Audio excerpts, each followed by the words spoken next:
Lo que Carlo Acutis me dijo aquella tarde no era una frase de niño enfermo, era una coordenada, una fecha, un lugar, un nombre, y yo lo anoté en el reverso de mi tarjeta de identificación hospitalaria porque no tenía papel a mano, convencido de que estaba delirando. No Carlo, yo. Eso fue el 10 de octubre de 2006, 2 días antes de que Carlo muriera. Lo que no sabía entonces es que esa tarjeta iba a viajar conmigo durante 16 años, enterrada en el bolsillo interior de mi maletín de campo, sin que yo me atreviera a abrirla del todo, sin que yo pudiera leerla sin temblar. Hay cosas que uno escribe y después prefiere no haber escrito, porque si el papel dice lo que tú crees que dice, entonces la realidad entera tiene que ser distinta de lo que llevas 50 años creyendo. Hubo tres cosas que Carlo me dijo en esa habitación del Hospital San Gerardo. La primera ya la mencioné, la segunda tenía que ver con Fátima, con el mensaje que la Iglesia no ha terminado de revelar, y con por qué ese silencio tiene una razón que Carlo comprendía mejor que cualquier teólogo que yo haya leído. La tercera, la tercera tardé 14 años en entender, y cuando la entendí, caí de rodillas en un pasillo de hospital, no en Monza, en otro país, en otro continente, exactamente donde Carlo me dijo que estaría. Antes de que te cuente cómo llegué a esa habitación, quiero detenerme un segundo. Quiero darles las gracias a Reina Monge, a Ramón Clivil y a Manuel García Rodríguez que se han hecho miembros de este canal. Ser miembro aquí es encender una vela en Asís, un donativo real para la basílica donde hoy descansa Carlo Acutis. Gracias por mantener viva su memoria. Y ahora déjame volver a aquella tarde, porque todavía no te he contado lo más difícil de explicar. Mi nombre es el doctor Giulio Ferrante. He sido pediatra especializado en oncología pediátrica durante 31 años. Trabajé 17 de esos años en el Hospital San Gerardo de Monza, el mismo hospital donde Carlo Acutis murió el 12 de octubre de 2006. No soy un hombre de visiones, soy un hombre de hemogramas, de protocolos, de biopsias de médula ósea. Mi fe era, en aquel entonces, más una herencia familiar que una convicción propia. Tenía un crucifijo sobre el escritorio, porque lo había tenido mi padre. No más que eso, el 3 de octubre de 2006 recibí una llamada de la unidad de urgencias. Un adolescente de 15 años había ingresado con fiebre alta, petequias en los brazos y un recuento de plaquetas que habría alarmado a cualquier hematólogo de cualquier país del mundo. 16.000 por microlitro. El rango normal en un adolescente es entre 150.000 y 400.000. 16.000 es hemorragia interna esperando su momento. Lo diagnosticamos en 48 horas. Leucemia promielocítica aguda, tipo M3, la variante más agresiva dentro de la leucemia mieloide aguda. En niños de 15 años, sin tratamiento inmediato, la supervivencia a 30 días ronda el 40%. Nosotros iniciamos el protocolo AIDA ese mismo día. 37 miligramos de ácido all-transretinoico por metro cuadrado de superficie corporal. Las primeras 28 horas fueron razonablemente estables. Después todo cambió. Hubo algo aquella primera semana que no encajaba en ningún parámetro que yo conociera. Y había un objeto en la mesilla de noche de Carlo, algo que él me pidió guardar el 8.º día de su ingreso, algo que yo no debía abrir hasta que él me dijera. Nunca me dijo cuándo, y Carlo murió sin decírmelo. Déjame que te cuente cómo era ese primer encuentro, porque la mayor parte de la gente que habla de Carlo Acutis habla del Carlo de las fotografías, del Carlo que documentó los milagros eucarísticos, del Carlo que prefería la Eucaristía a cualquier videojuego. Eso es todo cierto, pero yo conocí al Carlo de las 2 de la madrugada, cuando el dolor le subía por las articulaciones y él pedía que le dejaran el rosario entre los dedos, porque decía que así el tiempo pasaba distinto. Era delgado, tenía los ojos muy oscuros y una forma de mirarte que incomodaba un poco, no porque fuera agresiva, sino porque era demasiado quieta. Los adolescentes enfermos suelen mirar hacia la puerta, hacia la ventana, hacia cualquier sitio que no sea el médico que les trae noticias. Carlo te miraba a ti, directamente, como si ya supiera lo que ibas a decir y le pareciera menos importante que lo que estaba pensando él. El 4.º día de ingreso me preguntó si yo había leído alguna vez el texto completo Del tercer secreto de Fátima. Me sorprendió la pregunta. Le dije que había leído la versión publicada por el Vaticano en el año 2000. Carlos sonrió muy despacio y me dijo, esa es la parte que pudieron publicar. No dijo más. Cambió de tema con una naturalidad que dejaba sin réplica. Eso fue el loop que no pude cerrar en semanas. El octavo día, el 11 de octubre de 2006, Carlo llamó a la enfermera de guardia y le pidió que me avisara. Cuando entré en la habitación, lo encontré incorporado en la cama, lo que ya era difícil porque el síndrome de diferenciación le había causado derrames pleurales bilaterales. Tenía el nivel de saturación de oxígeno en 91%, con gafas nasales a 3 litros por minuto. Le costaba hablar en frases largas. Me tendió un sobre de papel manila, sellado con celo. Mi nombre escrito a mano, con letra sorprendentemente firme para alguien con 16,000 plaquetas. Giulio Ferrante. No abrir hasta que sea el momento. Le pregunté cuándo sería el momento. Me miró con esa calma suya y me dijo, usted lo sabrá. Guardé el sobre en el bolsillo interior de mi maletín, y ahí empezó la cuenta del tiempo que tardé en saber. El 12 de octubre, Carlo murió a las 6:47 de la mañana. La causa oficial fue coagulación intravascular diseminada secundaria a leucemia promielocítica aguda M3. 16 días desde el ingreso, 15 años de edad. Hice el parte de defunción, firmé los papeles, hablé con sus padres. Antonia Salzano estaba en ese estado que los médicos conocen bien, el de las personas que ya saben todo, pero siguen esperando que alguien les diga algo distinto. Le expliqué exactamente lo que había pasado, cada paso del protocolo, cada decisión tomada, no porque lo necesitara saber en ese momento, sino porque necesitaba que alguien le explicara que no era culpa de nadie. Al terminar, Antonia me tomó la mano. Me dijo algo que entonces no comprendí del todo. Me dijo, Carlo, me habló de usted.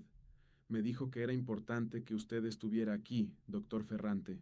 No por él, por usted. Guardé esa frase. La guardé como se guardan las cosas que duelen un poco y uno no sabe bien por qué. Pasé los siguientes 3 meses trabajando como siempre. Protocolos, hemogramas, niños con cáncer, que a veces se curan y a veces no. No pensé demasiado en Carlo, o eso me decía.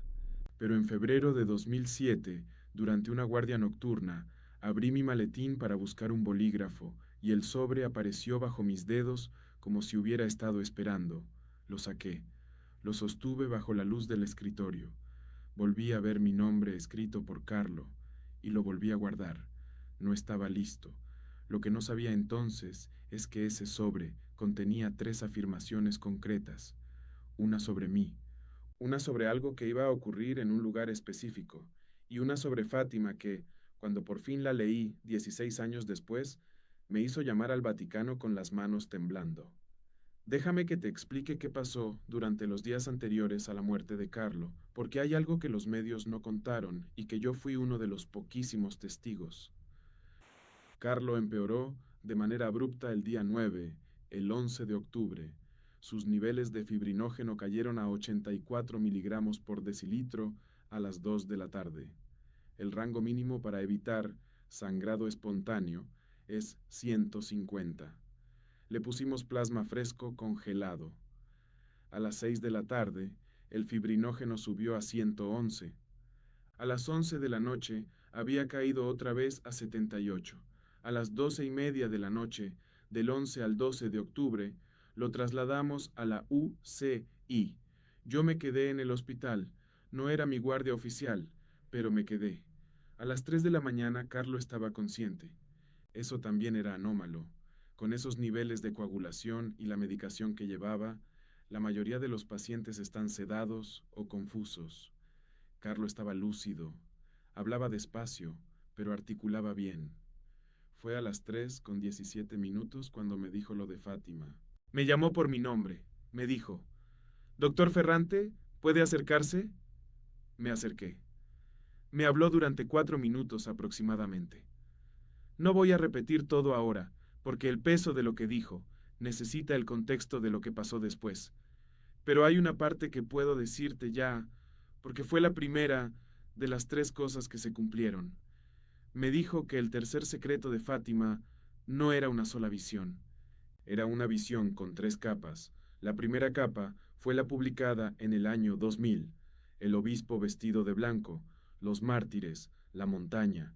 La segunda capa era la que la Virgen explicó a Sor Lucía en palabras, no en imágenes, y que fue transcrita en un documento separado. Carlo me dijo que ese documento existía, y me dio 3 datos concretos sobre ese documento, datos que yo anoté en el reverso de mi tarjeta de identificación hospitalaria, porque no tenía papel a mano, datos que 16 años después fueron confirmados públicamente en un contexto que Carlo no podía haber conocido. Si lo que acabas de escuchar te ha revuelto algo por dentro, espera un segundo antes de que sigamos. Desde esa noche llevo conmigo un rosario hecho en memoria de Carlo, con cuentas en forma de rosa, que me acompaña cada vez que entro a una sala difícil. Si quieres tenerlo cerca, si quieres rezarlo por los tuyos o regalárselo a alguien que lo necesite, está en el primer enlace de la descripción, justo debajo de este vídeo, y también lo encuentras en el comentario fijado del canal. Llega a cualquier país, pero espera, porque lo que descubrí la mañana siguiente al enterrar a Carlo lo cambió absolutamente todo. La primera verificación llegó 18 días después de la muerte de Carlo. Un colega mío, el doctor Simón Parachi, patólogo del mismo hospital, me llamó a su despacho el 30 de octubre de 2006. Parachi llevaba 22 años trabajando en el San Gerardo. Era, si cabe usar esa palabra para un médico, un escéptico de libro. No creía en nada que no tuviera etiqueta de laboratorio y firma de revisor. Me llamó porque había algo en los registros fisiológicos de Carlo que no encajaba. Carlo había recibido la última Eucaristía el 10 de octubre, el día antes de trasladarlo a la UCI. Era un protocolo habitual. Los pacientes en estado crítico, que son creyentes, suelen recibir los sacramentos cuando todavía están conscientes. El capellán del hospital, el padre Benedetto Torrisi, había administrado la comunión a las 16 horas del día 10, hora exacta registrada en el historial pastoral, las 16:08. Lo que Parachi me mostró ese 30 de octubre fue la curva de sus constantes vitales durante las 12 horas siguientes a esa comunión. A las 16:08, frecuencia cardíaca, 94 pulsaciones por minuto, saturación de oxígeno, 89%, tensión arterial sistólica, 91 milímetros de mercurio. Todos esos valores estaban por debajo del umbral de alarma. A las 16:35, 27 minutos después, la frecuencia cardíaca bajó a 78, la saturación subió a 95, la tensión sistólica subió a 103, todos los valores, simultáneamente, en la dirección de la estabilización, sin ninguna modificación de medicación en esa ventana de tiempo, sin intervención clínica registrada entre las 16:08 y las 16:40. Parachi me lo puso sobre la mesa con esa cara que ponen los escépticos cuando encuentran algo que los molesta, una cara de irritación controlada. No tengo una explicación para esto, me dijo, y en 22 años no me había pasado. Busqué una explicación fisiológica. Placebo, imposible.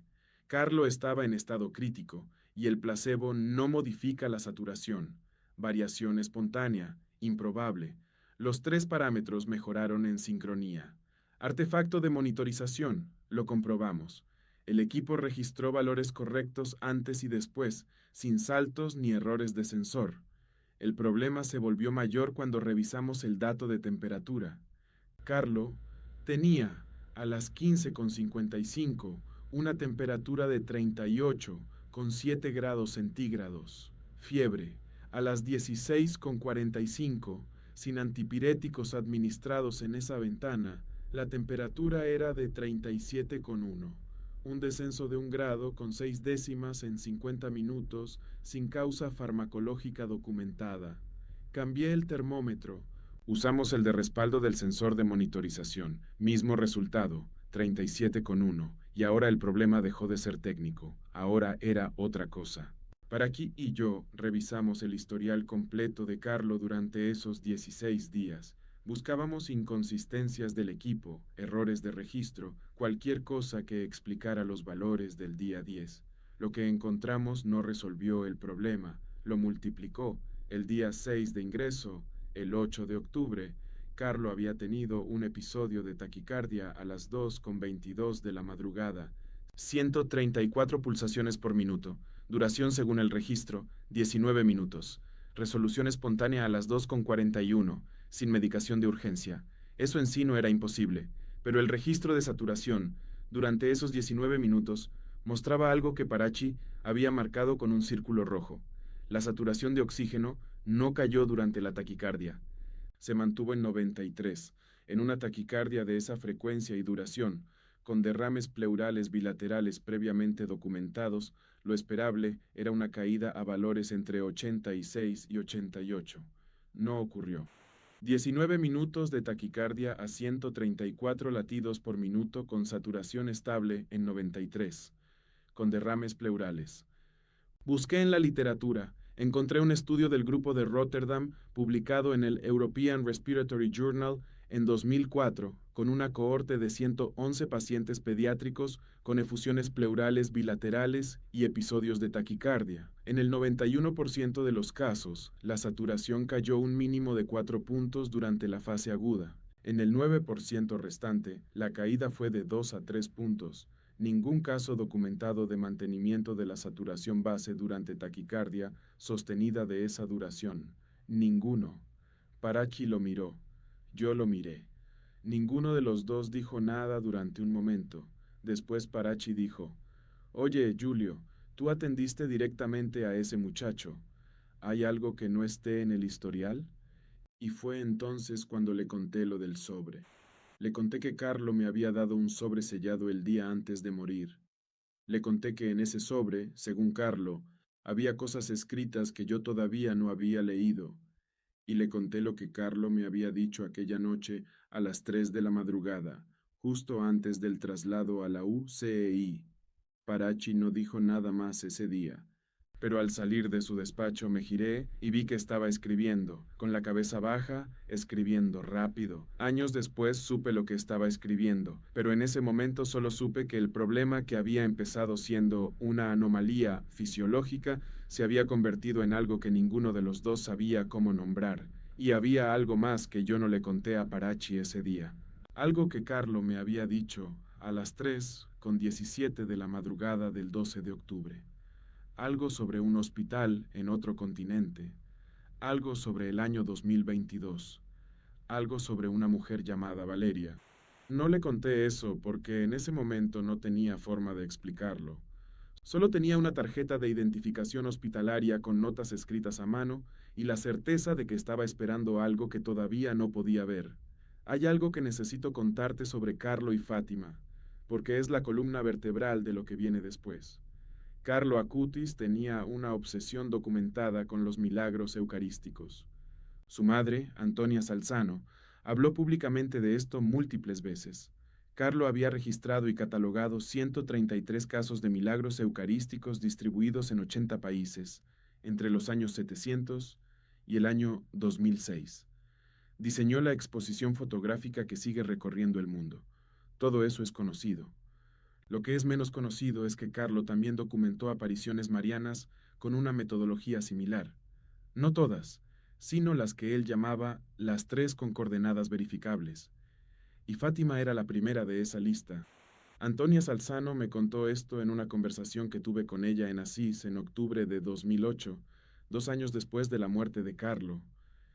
Yo había ido a Asís por primera vez, casi sin saber por qué, y me encontré con que la madre de Carlo daba una pequeña charla en la parroquia de Santa María Mayor para un grupo de unas 30 personas. Después de la charla me acerqué, me presenté, me recordó de inmediato. Me miró con esa expresión que tienen las madres que han perdido a un hijo y que de alguna manera han encontrado un eje en el dolor, una expresión de quietud que no es resignación sino algo más profundo. Le pregunté si Carlo alguna vez le había hablado de Fátima con algún detalle específico, algún detalle que no fuera el contenido habitual de los libros sobre la aparición. Antonia me miró un momento largo. Después me dijo: Carlo me dijo que el secreto de Fátima era una advertencia para una época que él no iba a ver, pero que nosotros sí veríamos. Me dijo que la parte que no se publicó en el año 2000 no era una visión de catástrofe, era una instrucción sobre qué debería hacer la Iglesia para que la catástrofe fuera menor. Le pregunté qué tipo de instrucción. Antonia bajó la vista. Eso sí me lo dijo, pero me pidió que no lo repitiera todavía. Me dijo que habría un momento en que se haría evidente por sí solo, y que cuando ese momento llegara, ya no habría ninguna duda sobre si el secreto de Fátima estaba completo o no. Guardé cada palabra. Las escribí esa misma noche en mi cuaderno de campo. Fecha: 14 de octubre de 2008. Lugar: Asís, Parroquia de Santa María Mayor, 22 horas con 45 minutos. Y seguí esperando. Hay algo que quiero pedirte en este momento. Si este testimonio te está moviendo algo por dentro, puedes encender una vela en Asís haciéndote miembro de este canal. Es un donativo real para la basílica donde hoy descansa Carlo Acutis, ese lugar en Asís donde la gente sigue yendo a rezar junto a su tumba desde cada rincón del mundo. Lo tienes en el segundo enlace de la descripción. Es tu manera de caminar conmigo en esto. Y ahora déjame contarte lo que pasó cuando volví a revisar los archivos 3 años después, porque encontré algo que ni Parachi ni yo habíamos notado. En 2011 tomé la decisión de revisar de forma sistemática todo lo que había documentado sobre Carlo, no de manera sentimental, de manera metodológica. Abrí mis notas de 2006 y 2007, las notas de la conversación con Parachi, las notas de Asís con Antonia, y empecé a buscar en fuentes públicas cualquier dato que pudiera cruzarse con lo que yo tenía. La primera cosa que encontré fue en el archivo de la postulación de la causa de Carlo Acutis, que en 2011 ya estaba en proceso de instrucción diocesana. La diócesis de Milán había iniciado el proceso formal en 2013, pero en 2011 ya circulaban documentos preliminares accesibles a quienes hubieran tenido relación directa con Carlo. Yo solicité acceso como médico tratante. Me lo concedieron en marzo de 2011.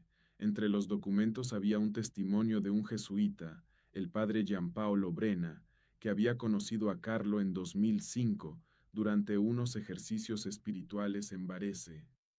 Brena describía a Carlo como un muchacho con una comprensión de la presencia eucarística que superaba lo que yo encontraba en seminaristas de 5º año.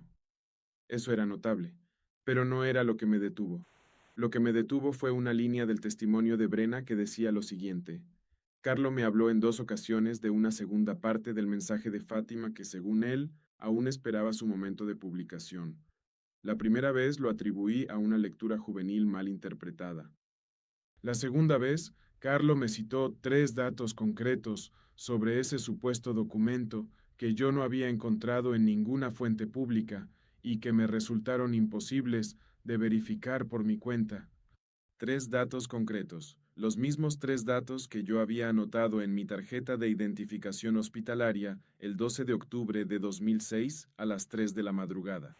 Me quedé mirando el testimonio de Brena durante un tiempo que no sé medir. Después lo fotocopié. Después tomé mi tarjeta de identificación del bolsillo interior de mi maletín. La puse junto a la fotocopia de Brena. Las 3 afirmaciones coincidían en 2 de cada 3 puntos. En el tercero, la redacción de Brena era más vaga, como si Carlo hubiera dado menos detalle en esa conversación. Pero 2 de 3 era demasiado para ser coincidencia. Era demasiado para ser una lectura mal interpretada por un adolescente. Ese fue el momento en que el cuarto loop se cerró. El problema que yo creía que era técnico, fisiológico, estadístico, dejó de ser eso. El problema era quién era Carlo, y qué sabía Carlo, y de dónde lo sabía. En diciembre de 2012, contacté por primera vez con el padre Federico Lombardi, entonces director de la oficina de prensa de la Santa Sede. No para hablar de Carlo, para preguntar algo sobre los documentos del año 2000 relacionados con Fátima. Lombardi era la persona correcta. Había sido él quien en 2010 había vuelto a pronunciarse públicamente sobre el tema del tercer secreto, cuando circularon versiones sobre un texto adicional. La respuesta de la Santa Sede llegó 21 días después. formal, breve, firmada por una secretaría menor.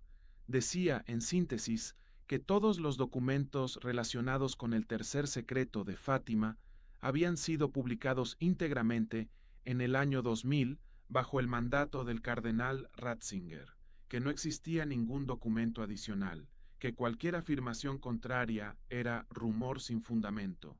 Archivé esa respuesta.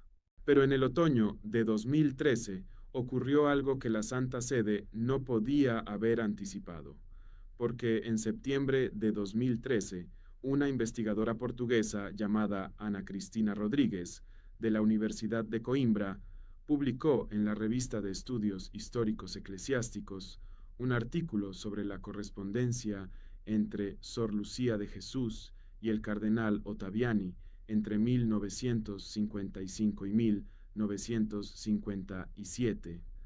En esa correspondencia, Rodríguez había encontrado una referencia que Ottaviani hacía a un texto complementario dictado oralmente, que Sor Lucía había elaborado en 1944, separado del texto manuscrito del secreto. La referencia era oblicua, casi cifrada, pero estaba ahí, en las cartas de Ottaviani, un texto complementario, dictado oralmente, 1944.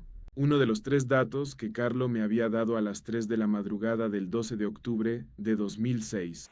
Fue esa noche, después de leer el artículo de Rodríguez 3 veces, cuando saqué mi tarjeta de identificación hospitalaria y la leí completa por primera vez desde aquella madrugada. La primera vez que la leí desde el día en que Carlo murió. Y lo que estaba escrito ahí tenía 2 partes que ya podía entender. Una la acababa de ver confirmada por Rodríguez. La otra hacía referencia a algo que todavía no había ocurrido. Una mujer, un hospital, un año. Valeria, 2022, Costa Rica. En 2014 dejé el Hospital San Gerardo. No fue una decisión dramática, fue el resultado de 17 años de oncología pediátrica y de la certeza, que los médicos de esta especialidad conocemos bien, de que hay un punto en que el cuerpo te dice que ya cargaste suficiente. Pedí un traslado voluntario. Me destinaron al Departamento de Cooperación Médica Internacional de la Conferencia Episcopal Italiana. Un trabajo diferente. Supervisar misiones sanitarias en América Latina y África subsahariana. Formación de personal médico en entornos de escasos recursos. Evaluación de protocolos en hospitales misioneros. No fue un retiro, fue un cambio de frente. Entre 2014 y 2019 viajé a 16 países. Guatemala, Perú, Kenia, Uganda, Mozambique, Honduras. Coordinaba con médicos locales, evaluaba condiciones de trabajo, escribía informes. Aprendí más en esos 5 años sobre lo que significa la medicina en condiciones de escasez que en los 17 años anteriores en un hospital italiano de primer nivel. Y en todo ese tiempo, el sobre de Carlo viajó conmigo, en el bolsillo interior del maletín, sellado, con mi nombre en la cubierta. En octubre de 2019, el cuerpo de Carlo Acutis fue exhumado en Asís para preparar su beatificación. Los informes de los peritos médicos nombraron algo que generó titulares en todo el mundo. El cuerpo se encontraba en estado de conservación extraordinaria, 13 años después de la muerte, no corrompido. La piel mantenía coloración, los rasgos faciales reconocibles.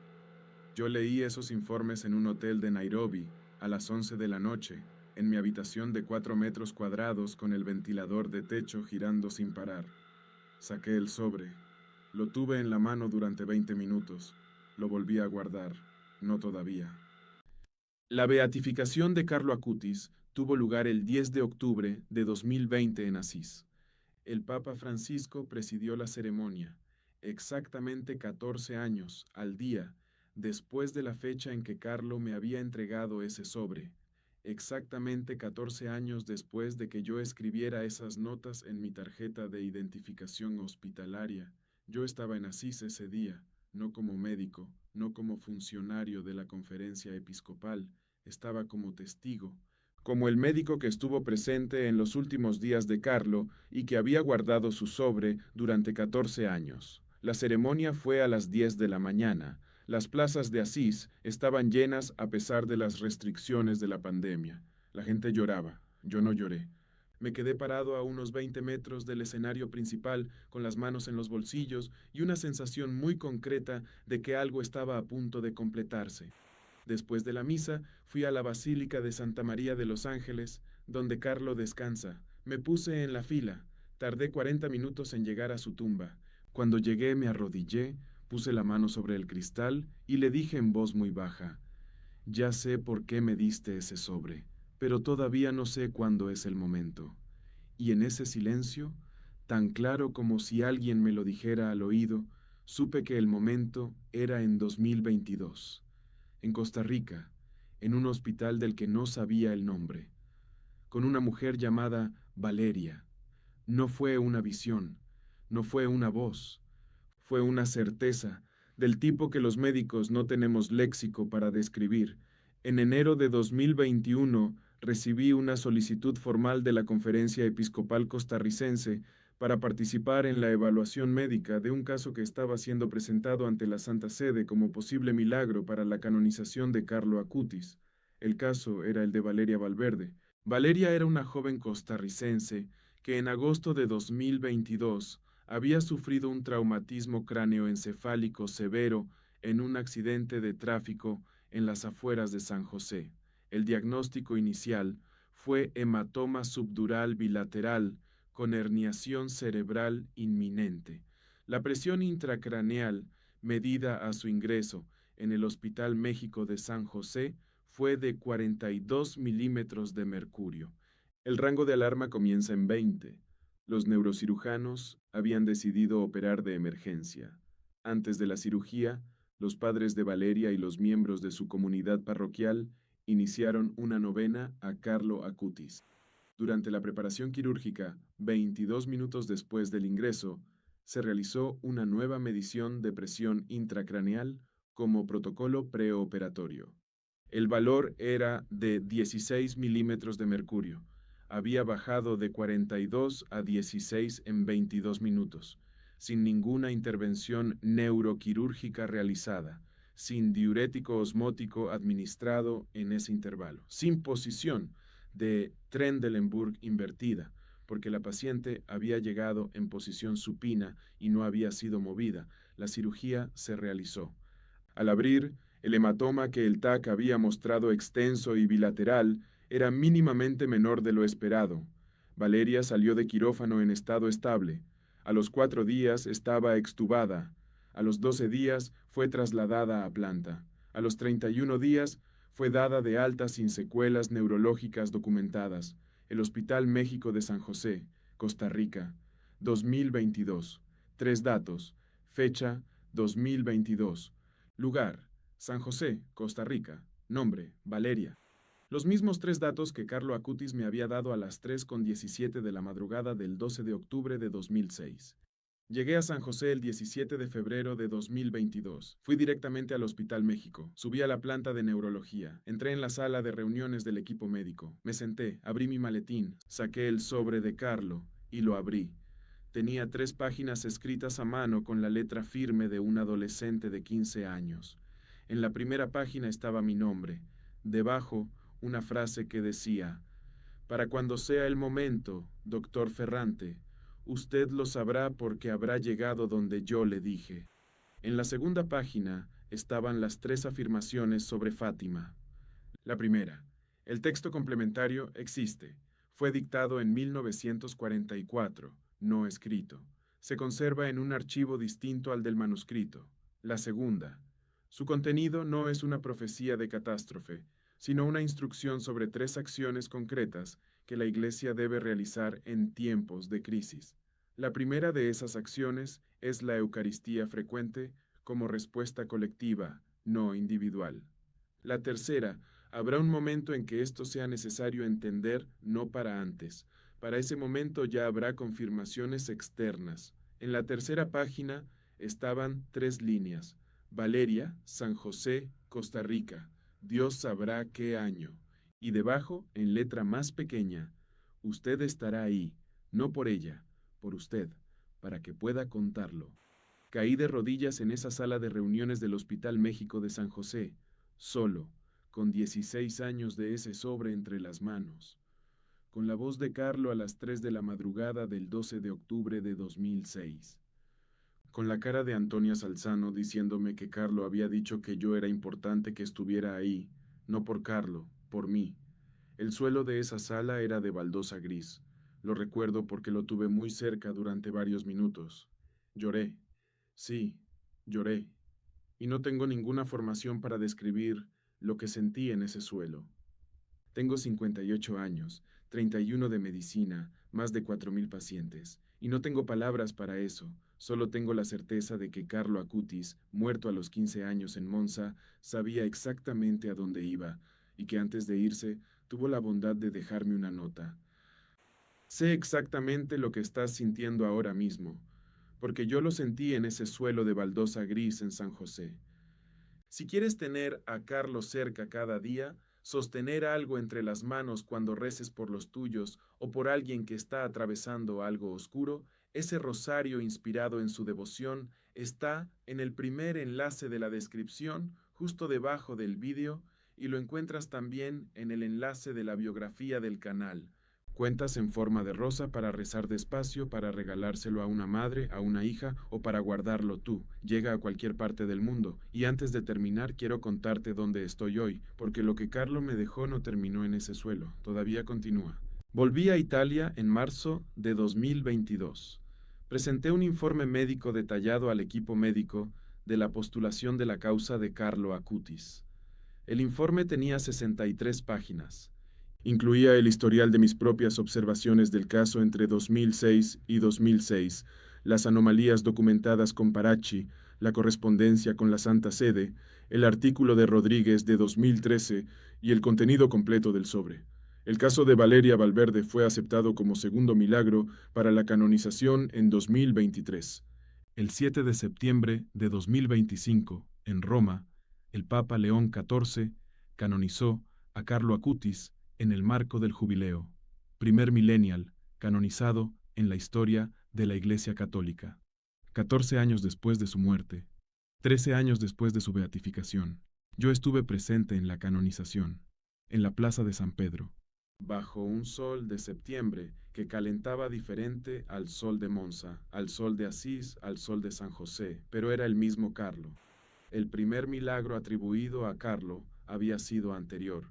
Mateus, un niño brasileño de Campo Grande, que en 2013 fue curado de una malformación pancreática congénita después de que sus padres aplicaran una reliquia de Carlo. Páncreas anular diagnosticado en el Hospitais da Rede Sara de Campo Grande. Resolución sin intervención quirúrgica, confirmada por 3 especialistas independientes. Ese fue el milagro de la beatificación. Valeria fue el milagro de la canonización. Y yo era el médico que había estado en el principio y en el final. No por mérito, por don. Desde 2022 doy conferencias en hospitales y universidades católicas de Europa y América Latina. He hablado en Roma, en Madrid, en Buenos Aires, en Guadalajara, en Bogotá. No hablo de milagros como fenómenos que suspenden la ciencia. Hablo de anomalías documentadas que la ciencia reconoce como inexplicables y que la fe reconoce como signos. Son 2 vocabularios distintos para la misma realidad. He hablado con teólogos sobre las 3 afirmaciones que Carlo escribió sobre Fátima. He hablado con 2 cardenales. He presentado el sobre original ante la Comisión Pontificia de Causas de los Santos, que lo recibió y lo estudió. No voy a decir que la Iglesia ha confirmado públicamente lo que Carlo escribió. No lo ha hecho todavía, pero lo que sí puedo decir es que ningún teólogo ni ninguna autoridad vaticana que haya leído esas 3 páginas me ha dicho que sean falsas. Lo que algunos me han dicho es que son prematuras, que hay cosas que la Iglesia revela cuando el tiempo es el correcto, que Carlo de alguna manera lo sabía. La primera afirmación del sobre el texto complementario de Fátima, dictado oralmente en 1944, ha encontrado confirmación parcial en los trabajos académicos de Rodríguez en 2013, en un documento del Instituto Mariano de Portugal publicado en 2019 y en una conferencia del padre Antonio Borelli en Roma en 2021. No es confirmación oficial. pero hay 3 fuentes académicas independientes que apuntan en la misma dirección que las palabras de un niño de 15 años con 16.000 plaquetas a las 3 de la madrugada. La segunda afirmación, sobre la Eucaristía frecuente como respuesta colectiva a tiempos de crisis, no necesita confirmación documental. Basta con haber vivido la pandemia de 2020 y observar qué pasó con las comunidades que mantuvieron la práctica eucarística, incluso a través de una pantalla, incluso bajo restricciones, y compararlas con las que la abandonaron. Carlo decía que la Eucaristía era su autopista al cielo. No lo decía de manera poética, lo decía con la precisión de alguien que había pensado exactamente en lo que estaba diciendo. La tercera afirmación, la que involucra acciones concretas para la Iglesia en tiempos de crisis específicos, esa todavía no la he visto confirmada, pero Carlo también escribió algo al final de la segunda página que no he mencionado hasta ahora. Decía, la tercera parte tarda más en verificarse porque requiere que la Iglesia tome una decisión. Las decisiones de la Iglesia toman tiempo, pero se tomarán, y cuando se tomen, ya no hará falta buscar el documento, porque la acción será la confirmación. Hay algo sobre Carlo que he pensado mucho en estos 16 años. Carlo Acutis nació el 3 de mayo de 1991 en Londres, de padres italianos. Vivió 15 años. Murió el 12 de octubre de 2006, el mismo día en que la Iglesia celebra la fiesta de Nuestra Señora del Pilar. Fue beatificado el 10 de octubre de 2020. Fue canonizado el 7 de septiembre de 2025. Vivió 15 años. Y en esos 15 años hizo más que muchos teólogos en toda su vida. No por erudición, por transparencia. Carlo era transparente. Lo que Dios ponía en él pasaba sin obstáculo, como la luz en el vidrio. Una vez le pregunté, en sus últimos días, si tenía miedo. Me miró con esa calma suya que incomodaba un poco. Me dijo, no de morir, un poco de no haberlo hecho bien. Le dije que lo había hecho bien. Me dijo, usted no lo puede saber todavía, doctor Ferrante. Tenía razón, yo no podía saberlo todavía, lo sé ahora, y es exactamente lo que él decía. Hay algo más, algo del año 2024 que necesito contarte porque es lo más reciente y es lo que cierra el último hilo. En septiembre de 2024, durante una conferencia en la Universidad de Navarra, me acercó un sacerdote joven, de unos 35 años, que se presentó como el padre Alejandro Muñoz, de la diócesis de Sevilla. Me dijo que había escuchado hablar de mi testimonio. Me preguntó si era verdad que Carlo me había dado un sobre con información sobre Fátima. Le confirmé que sí. El padre Muñoz me miró un momento. Después me dijo que en 2019, mientras hacía un retiro espiritual en el santuario de Fátima en Portugal, había encontrado en la capilla de las apariciones un libro de intenciones dejado por peregrinos. Un libro de visitas del tipo que hay en todos los santuarios, y en ese libro, en una página del año 2005, alguien había escrito una oración seguida de una firma, Carlo Acutis, Milano, 15 anni. Carlo había estado en Fátima en 2005, un año antes de morir, y había dejado una oración escrita. El padre Muñoz fotografió esa página. Me la mostró. La letra era la misma que la del sobre, la misma letra del sobre que llevé en mi maletín durante 16 años.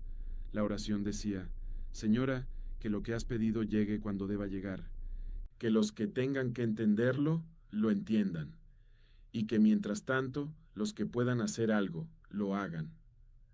No sé si Carlos sabía que estaba escribiendo para mí, probablemente no. Probablemente estaba escribiendo para todos los que pasaran por ese santuario y leyeran esas palabras, pero yo las leí en septiembre de 2024. Y sentí que me las estaba diciendo a mí. Los que puedan hacer algo, lo hagan. Eso es lo que hago aquí. Contar lo que vi. Contar lo que Carlo dijo. Contar lo que se cumplió. Porque Carlo también decía que la tristeza es mirar a uno mismo y la alegría es mirar a Dios, y que quien tiene fe en la Eucaristía no necesita buscar autopistas al cielo porque ya las tiene bajo los pies. Hay algo que ocurrió en la noche de la canonización, el 7 de septiembre de 2025, que quiero que sepas. Después de la ceremonia en la plaza de San Pedro, Fui a la capilla privada, donde el cuerpo de Carlo había estado expuesto los días previos. La capilla ya estaba cerrada. Me quedé fuera, de pie, con el sobre vacío en la mano. Lo había llevado conmigo desde San José, vacío, sin las 3 páginas, que ya estaban en los archivos de la postulación. Lo sostuve.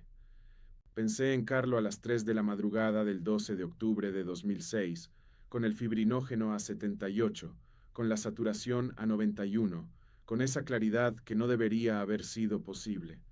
Pensé en lo que me dijo, en lo que escribió, en Valeria, en el suelo de baldosa gris, en Fátima y en el padre Muñoz, y en las palabras de ese libro de intenciones.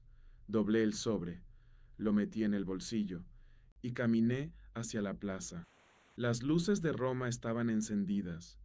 La gente seguía ahí, hablando, rezando, llorando de alegría, y yo caminé entre ellos pensando que Carlo Acutis tenía razón.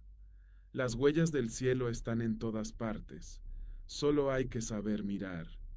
Si este testimonio te ha marcado tanto como marcó mi vida, te pido una sola cosa: suscríbete a este canal y comparte este video con alguien que necesite escucharlo.